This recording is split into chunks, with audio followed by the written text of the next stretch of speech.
Kanalımı takip ediyorsanız daha önceki videolarımda serçe ayağı modeli yaptım. Yakadan başlamalı bir bebek yeleğinde çok güzel durdu. Çok da beğenilen bir videom oldu. Şimdi onun ben 2 renklisini yaptım. Tekli renkte yer değiştirme yapmıyoruz. Hep aynı yapıyoruz. Ama renkli ipte yer değiştirmeli olarak yaptım. Çok da yakıştı, çok da güzel durdu. Şimdi sizinle beraber bu modeli başlayalım. Ben 3 numaralı şişle yapıyorum. Başlangıçlarımı bu şekilde yapıyorum. Biraz değişik başlıyorum.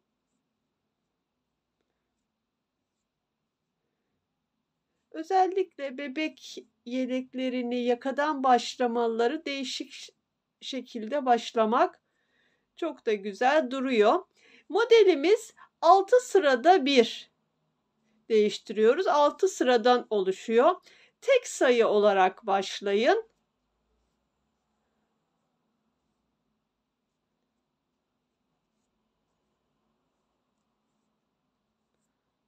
Şöyle değişik bir şekilde başladım. Modelimizin ilk sırasında diğer renk ipimi taktım. Modelimizin ilk sırası hepsi düz örülüyor.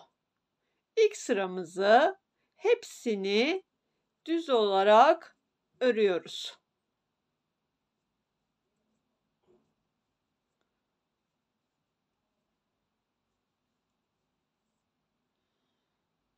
Şimdi modelimizin ikinci sırası ve arkadayız. İlk ilmeğimi örmeden aldım. İkinci ilmeğimi ördüm. Bir tane doladım. Bir tane örüyorum, bir tane doluyorum. Şu şekilde de yapabilirsiniz. Ama ben şu şekilde doluyorum. Bir tane doluyorum, bir tane örüyorum. Her ilmekten önce bir tane dolamamı yapıyorum. Bir tane örüyorum. Modelimizin ikinci sırası bu şekilde ilerliyor.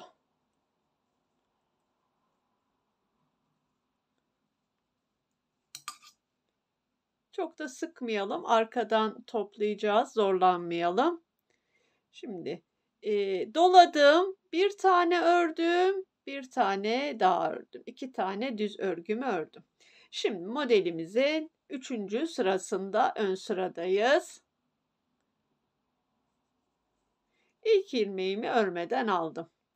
İkinci ilmeğimi ipimi ön tarafa alıyorum. İkinci ilmeğimi ters örgü örüyorum. İpim arka tarafta, bakın. Bir topladım. Ortada ördüğüm ilmeğim ve 3. 3 ilmeği bir topluyorum. İpim tekrar ön tarafta, bir ters örgü. İpim arka tarafta. Bakın bu arttırdığım ilmek. Bu ortadaki ördüğüm, bu kenardaki arttırdığım. Bu üçünü bir topluyorum. Topladım. İpi kendi tarafıma alıyorum. Bir tane ters örgü. Üçüncü sıramız, pardon. Üçüncü sıramızda hep üçünü bir topluyoruz. Toplarken düz ipimiz diğer tarafta. Bir tane ortada haraşalarımız var. Ters örgülerimiz var. Onda ipimiz önde.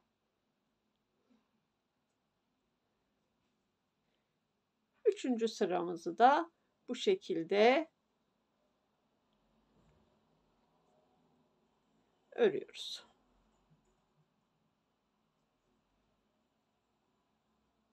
Üçünü bir.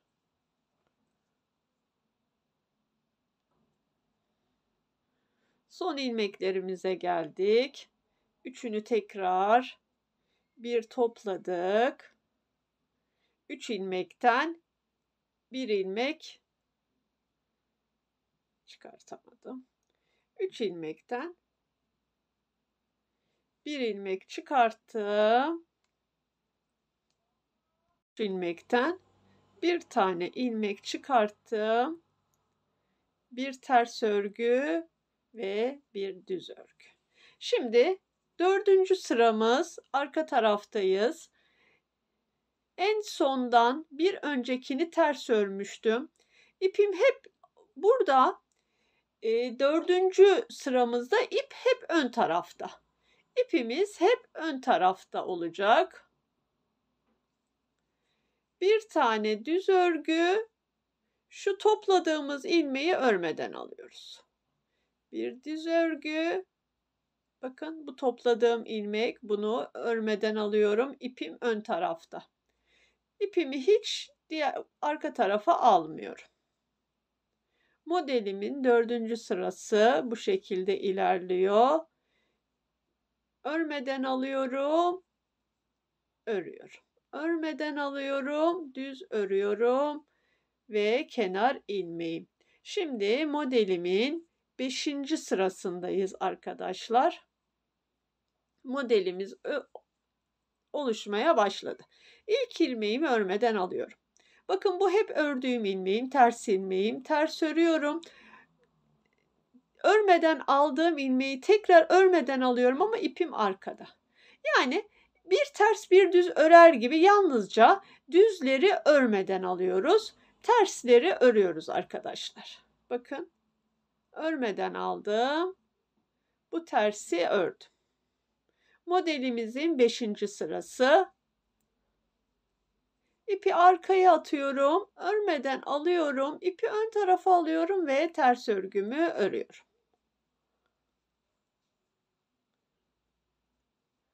Modelimizin 5. sırası bu şekilde ilerledi. Şimdi 6. sıramıza geçtik. 6. sıramızda hepsini ters örgü örüyorum. Bütün hepsi ters örgü olarak ilerleyecek ve şimdi 6 sıramız oldu. Modelimizi tamamladık.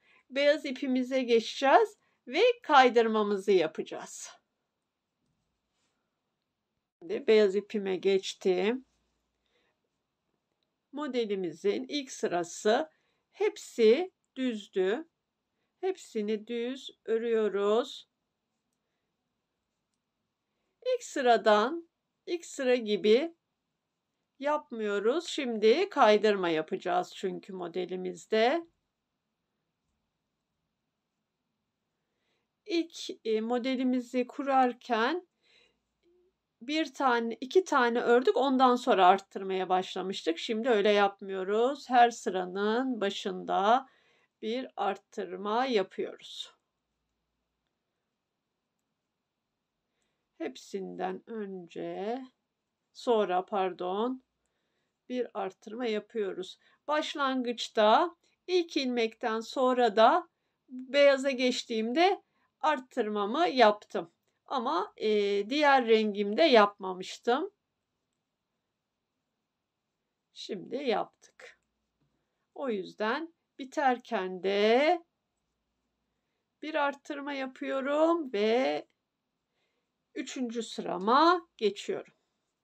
3. sıramda hemen ilk ilmeğimi örmeden alıyorum. Hemen üçünü bir topluyorum. Ve kaydırmamızı yapmış olduk. Bir ters örgü ve ipimi yine diğer tarafa alıyorum. Düz örgü olarak üçünü bir topluyorum.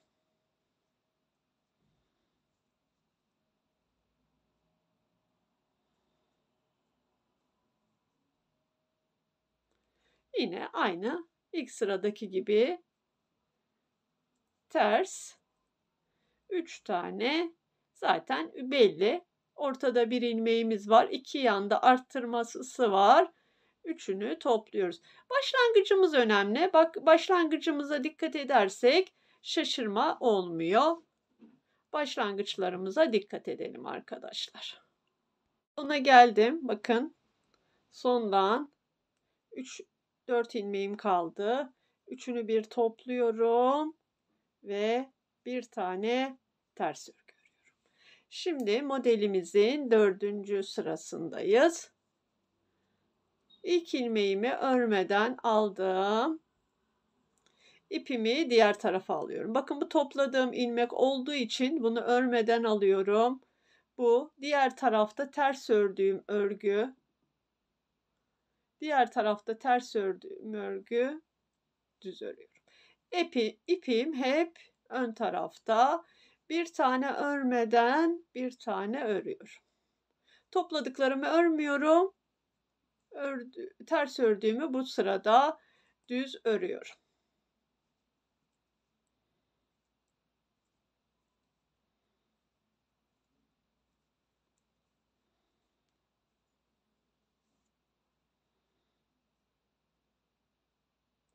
Şimdi modelimizin 5. sırasında ve öndeyiz. Önden yine bakın örmeden aldığım ilmeği tekrar örmeden alıyorum. Ters ilmeğimi ters örüyorum. Lastik örer gibi arkadaşlar ama düzü örmüyoruz. Tersleri örüyoruz. İpi bir arka taraf, bir ön taraf.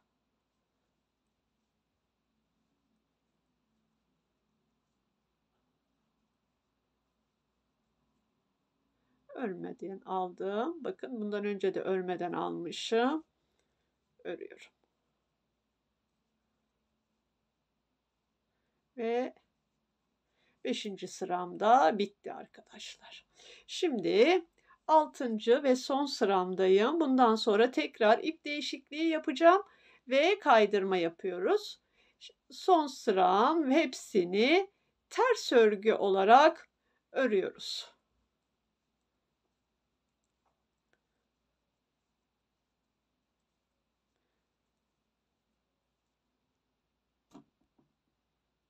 Modelime geçtim. İpime geçtim. Hepsini düz örgü. İlk sırada zaten hepsini düz örgü örüyoruz. Şimdi arkadan bir kere daha başlayalım sizde. İlk ilmeğimi örmeden aldım. İkincisini de ördüm. Ondan sonra arttırma başladım. İlk ilmekten sonra bir tane ördüm. Ondan sonra arttırmaya geçtim. Şimdi sonda da şöyle göstereyim size. Bir arttırıyorum, bir örüyorum ve kenar ilmeğimi örüyorum. O sırada arttırma yapmıyorum. Şimdi modelimin 3. sırasında ilkini örüyorum. İkinciyi ters örüyorum. Ondan sonra 3 tanesini bir topluyorum. Düz olarak üçünü bir topladım. Kaydırmamı tekrar yapmış oldum. Aralarda bir tane ters örgü. Ben şöyle bir parçada daha önceden çalıştım. Kırmızı beyazda çalıştım arkadaşlar. Duruşunu size göstereyim. Çok güzel durdu. Beyaz, sırf beyazda da çok güzel duruyor. Ama dediğim gibi ben açıklama kısmına linkini bırakırım yine. Sırf beyazın, çünkü beyazda kaydırma yapmıyoruz. Hep aynı sırada örüyoruz. Sırf beyazı da görürsünüz. Bakın gayet hoş ve güzel duran bir örnek. Çok da yakışıyor. Özellikle bebek örgülerine. Örecek olan arkadaşlarıma şimdiden kolay gelsin diyorum. Videoma geldiğiniz için çok teşekkür ederim. Bir dahaki videomda görüşmek üzere. Abone değilseniz abone olmayı unutmayınız lütfen. Bildirimleri de zil sesini de açarsanız bir dahaki videolarımdan haberdar olursunuz. Hoşça kalın, sağlıcakla kalın.